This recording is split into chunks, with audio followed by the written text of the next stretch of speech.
Bonjour mes chers élèves, aujourd'hui on va découvrir la première leçon de la partie de l'électricité, c'est la résistance électrique, la loi d'Ohm, المقاومة الكهربائية, قانون Ohm.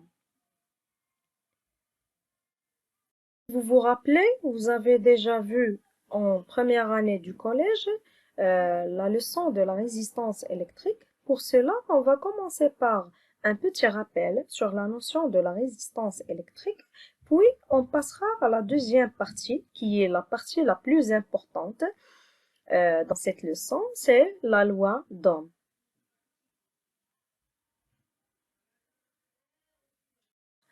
On va commencer par une expérience. Nous avons réalisé deux circuits électriques. Dans le premier circuit, nous avons branché un générateur avec une lampe et un ampèremètre. L'ampèremètre sert à mesurer la valeur de l'intensité du courant électrique. Alors, l'intensité du courant affichée par l'ampèremètre dans le circuit numéro 1 est égale à 90 mA. Après, dans le circuit numéro 2, nous avons ajouté un conducteur ohmique en série avec la lampe et nous avons remesuré la valeur de l'intensité à l'aide de l'ampèremètre. La valeur de l'intensité dans le circuit numéro 2 est égale à 40 mA. D'après les valeurs affichées par l'ampèremètre, on observe que l'intensité du courant dans le montage numéro 2 est inférieure à l'intensité du courant dans le montage numéro 1. La deuxième observation concernant l'éclairage de la lampe.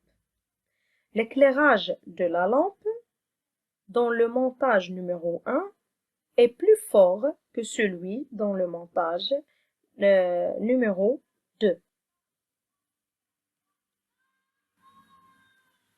Alors voilà l'observation, ce que nous avons déjà expliqué. L'éclairage de la lampe dans le montage 2 est faible que celui dans le montage 1. La valeur de l'intensité du courant électrique diminue si on ajoute un conducteur ohmique en série avec la lampe. Alors, on conclut que le conducteur ohmique est une résistance électrique qui permet de diminuer l'intensité du courant électrique dans un circuit.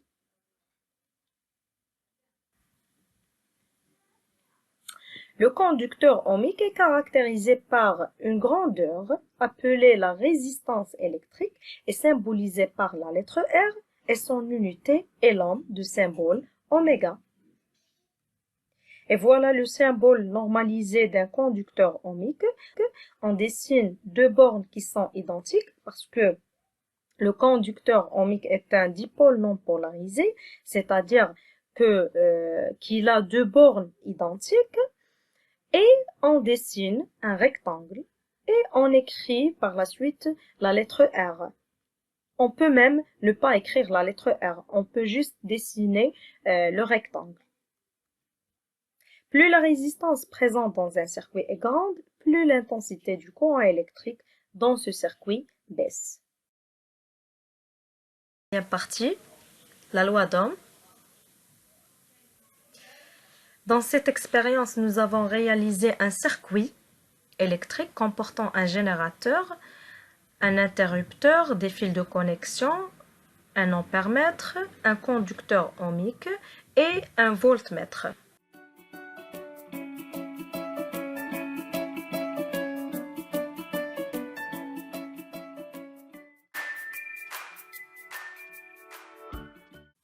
Et après, nous avons changé la valeur de la tension aux bornes du conducteur, aux bornes du générateur et nous avons enregistré la tension aux bornes du conducteur ohmique et l'intensité du courant qui y passe. Le tableau qui est devant vous résume les résultats obtenus. La tension, symbolisée par la lettre U, son unité est le volt, symbolisé par la lettre V, l'intensité du courant, symbolisée par la lettre I, et l'unité est le milliampère. Normalement, l'unité internationale de l'intensité est l'ampère, mais ici nous avons utilisé le milliampère. Alors 0 volt correspond à 0 mA, 1,5 volt correspond à 10 mA, 3 volts correspond à 20 mA, 4,5 volts correspond à 30 mA, 6 volts correspond à 40 mA et 9 volts correspond à 60 mA. Alors, d'après les résultats de l'expérience, on observe que lorsque la tension aux bornes du conducteur ohmique augmente, l'intensité du courant qui y passe augmente aussi.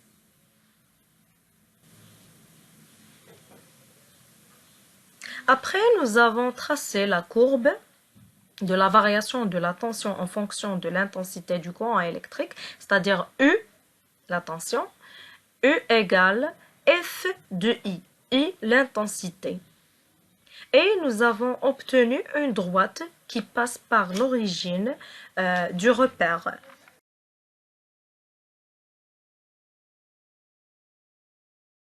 Observation, l'intensité du courant passant dans la résistance augmente quand on augmente la tension entre ces bornes.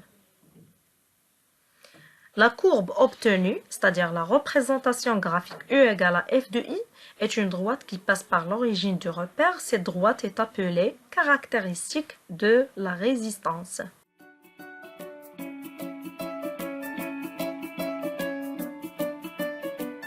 On passe maintenant à l'interprétation. La première question, je détermine le coefficient de proportionnalité de la droite obtenue. D'une manière générale, pour déterminer le coefficient de proportionnalité d'une droite, il faut tout d'abord choisir un point de la courbe. Alors, nous avons choisi le point A, qui a une valeur d'intensité égale à 10 mA. Et nous avons converti cette valeur en ampères. 10 mA égale 0,01 ampères. Et la tension de ce point, c'est-à-dire EA, égale 1,5 volts. Et on calcule le coefficient de proportionnalité en divisant la tension par l'intensité. EA sur IA égale 1,5 volts sur 0,01 ampères égale 150 volts par ampère. On peut choisir n'importe quel point. On va prendre un deuxième exemple. Le point B, qui a une valeur d'intensité égale à 20 mA, IB égale à 20 mA, UB, la tension, égale 3 volts. Et on calcule le coefficient de proportionnalité UB sur IA égale 3 volts sur 0,02 ampères égale 150 volts sur l'ampère. Le coefficient de proportionnalité reste constant. La deuxième question, je compare le coefficient de proportionnalité à la valeur de la résistance électrique. R égale 150 ohms. Alors, on remarque que la valeur du coefficient de proportionnalité, qui est égale à 150 volts sur l'ampère, est égale à la valeur de la résistance électrique, qui est égale à 150 ohms. Je déduis la relation entre E sur I et R. Alors, la relation qui relie E sur R et R est R égale E sur I.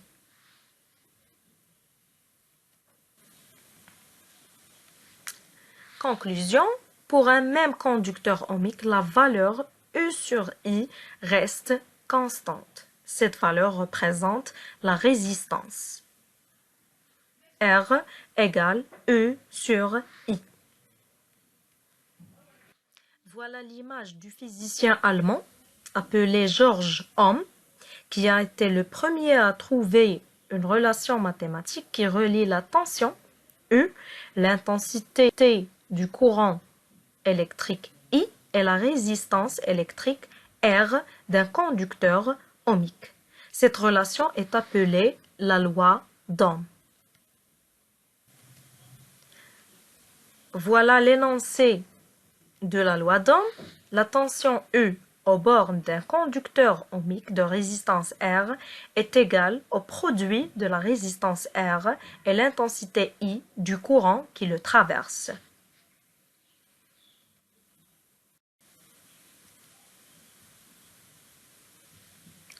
Et voilà la relation mathématique qui relie la tension E, l'intensité I et la résistance R. E égale R fois I. Avec E et la tension, son unité est le volt, symbolisé par la lettre V. R est la résistance, son unité est l'ohm, symbolisé par oméga. I est l'intensité du courant, son unité est l'ampère, symbolisé par la lettre A.